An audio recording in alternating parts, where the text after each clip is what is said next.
This broadcast is for April 19, 2026, Japan time. Welcome to Samurai MLB Talk. Thank you very much for watching. This channel is a place where we explore the essence of humanity through the lens of baseball, through the way we watch the game, the spirit behind it, and the philosophy it reflects from a uniquely Japanese perspective.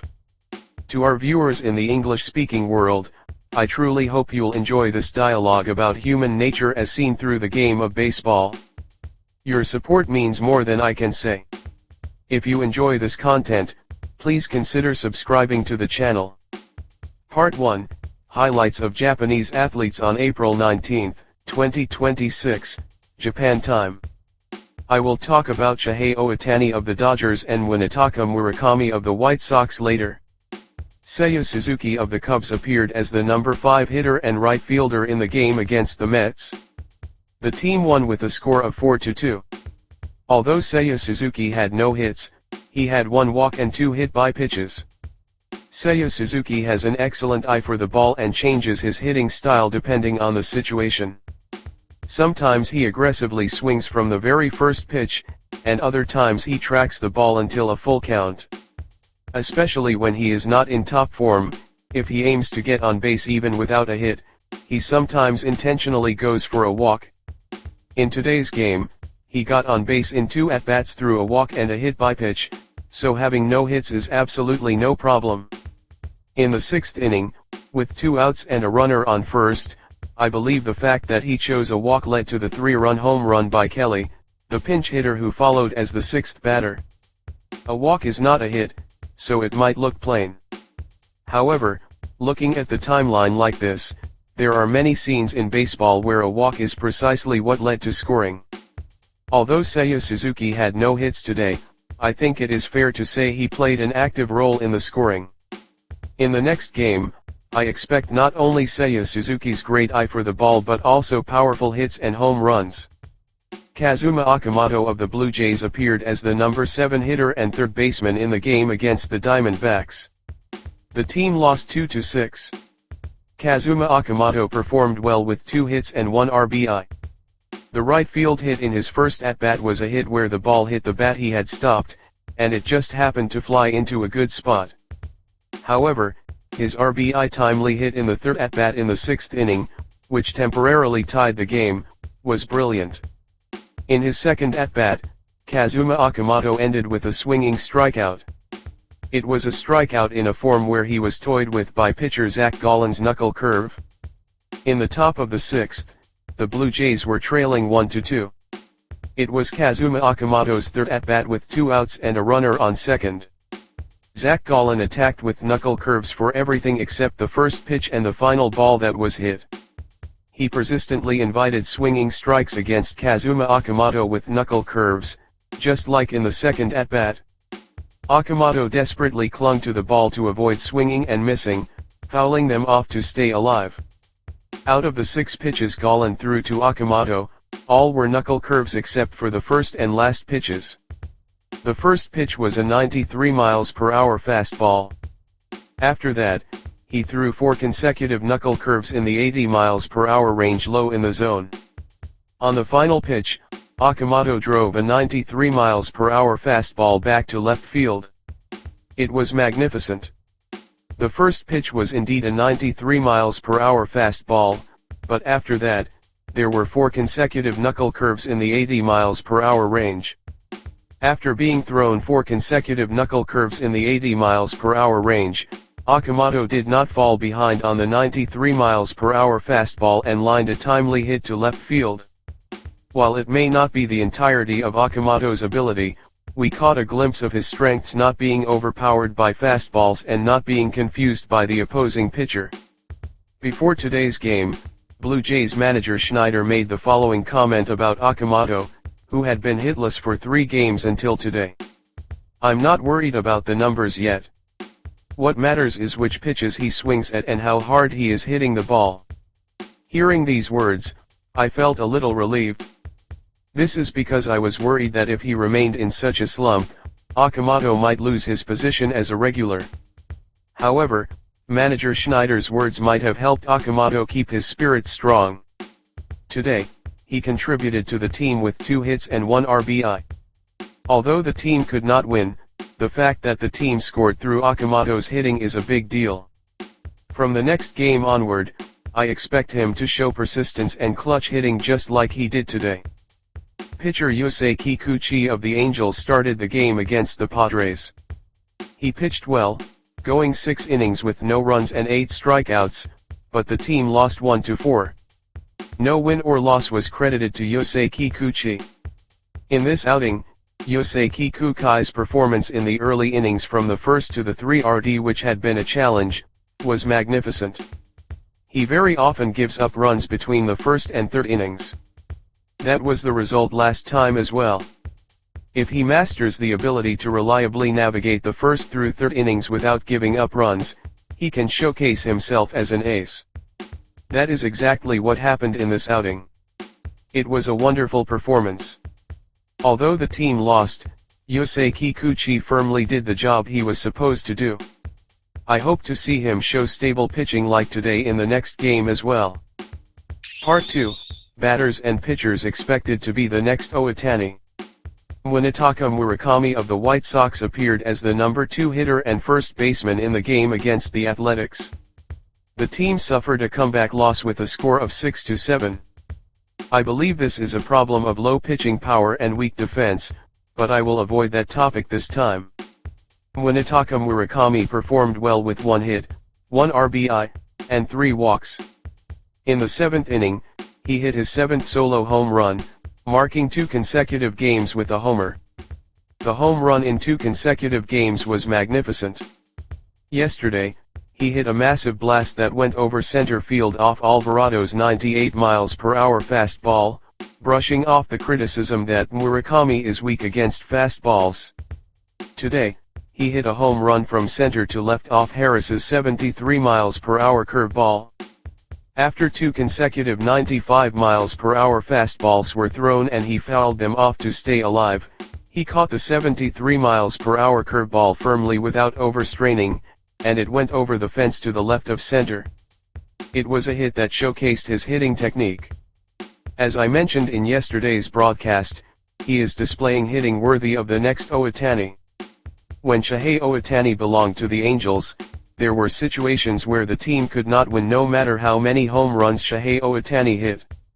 Looking at Murakami now, seeing the situation in today's game where they lost after leading 5-0, I feel like he might be walking the same path Shohei Ohtani once did. As the next Ohtani, I am looking forward to the future performance of Munetaka Murakami, the strongest candidate to succeed Shohei Ohtani as a batter.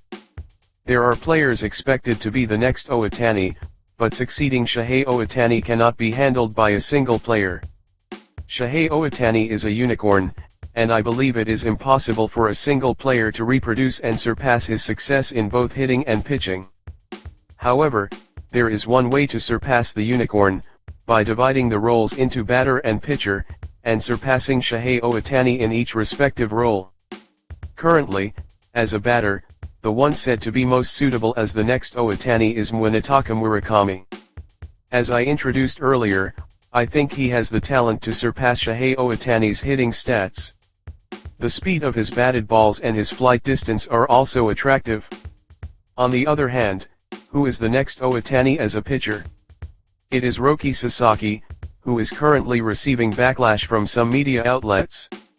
The player Shohei Ohtani himself personally named as the one to succeed him is Roki Sasaki. No matter how much the media criticizes Roki Sasaki, that fact cannot be changed. Also, the Dodgers fully understand Roki Sasaki's potential.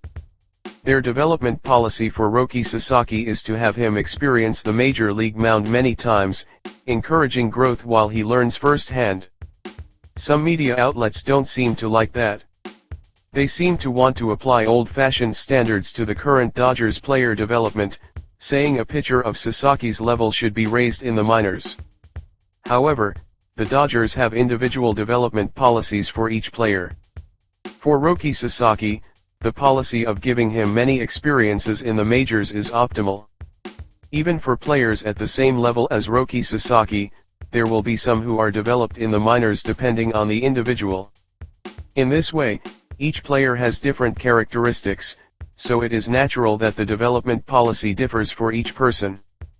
Those who cannot understand this are currently criticizing Roki Sasaki as if they are bullying him.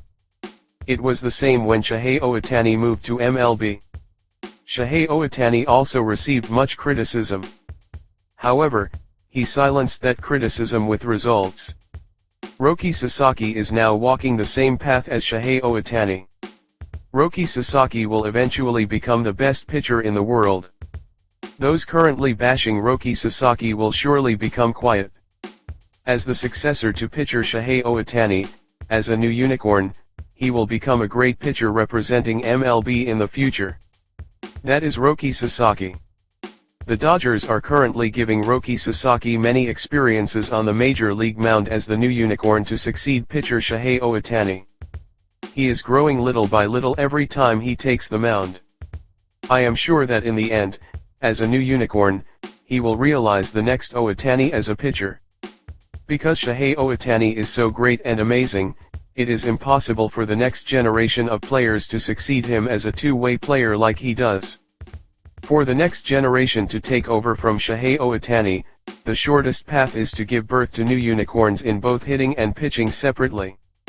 As the leading candidates for the new unicorns, Munetaka Murakami for batters and Roki Sasaki for pitchers.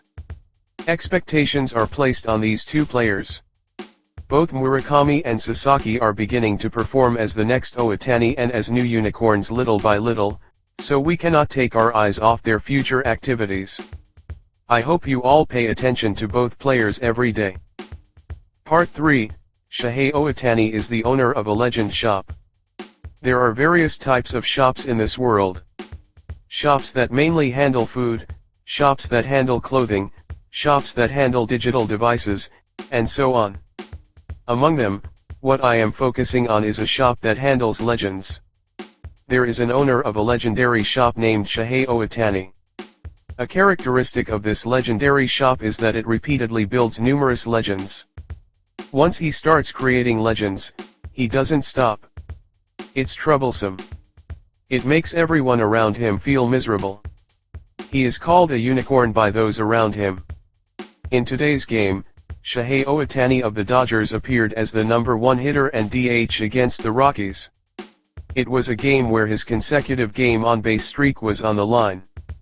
Until his fourth at-bat, he hadn't reached base. I thought the record would stop at 49. However, in the ninth inning, pinch hitter Will Smith got on base with an infield hit. When his fifth at-bat came around, Shohei must have decided in his mind, I will definitely get on base. Magnificently, he hit a single to right field and safely extended his consecutive game on-base record to 50. It was brilliant. It is said that Shohei Ohtani is lucky because he hits a record-extending hit at the very last moment. However, that is not correct. Let me explain what it means to be lucky. It is because he interacts with his teammates with kindness and courtesy every day, and above all, he approaches baseball with a gentlemanly attitude. He continues his efforts to always aim higher in training and to adjust his condition daily for the best performance. Even though he is such a money-making star, have you ever heard a story about Ohtani going out partying? In an episode from his Angels days, I heard that even during away games in New York, he would spend his free time at the hotel. Ordinary players would go out, wouldn't they? They would enjoy the nightlife. Shohei Ohtani spends that time resting at the hotel and preparing for the next game. I believe that his gentlemanly approach to his work led to the hit in his fifth at-bat today. Also, Shohei Ohtani values his relationships with his teammates every day. Will Smith is also his partner as a pitcher and catcher battery. That will prepare the stage for Shohei Ohtani's consecutive game on-base record update at the very last moment. All that was left was for Shohei Ohtani to achieve the record update. Shohei hit a solid single and successfully extended his consecutive game on-base streak to 50. In Japan, it was Sunday morning, and many fans were focusing on Shohei's play, expecting him to update the consecutive game on-base record. The record update happened in the midst of that. As expected, Shohei Ohtani is magnificent. Wonderful. He showed a performance today that is worthy of the owner of a shop that creates legends. We don't know how far his records will extend, but Shohei Ohtani is a craftsman who creates legends and the owner of a legend shop. Without forgetting that, I want to continue enjoying his baseball and enjoying his history and legends. That is all for today. Thank you very much.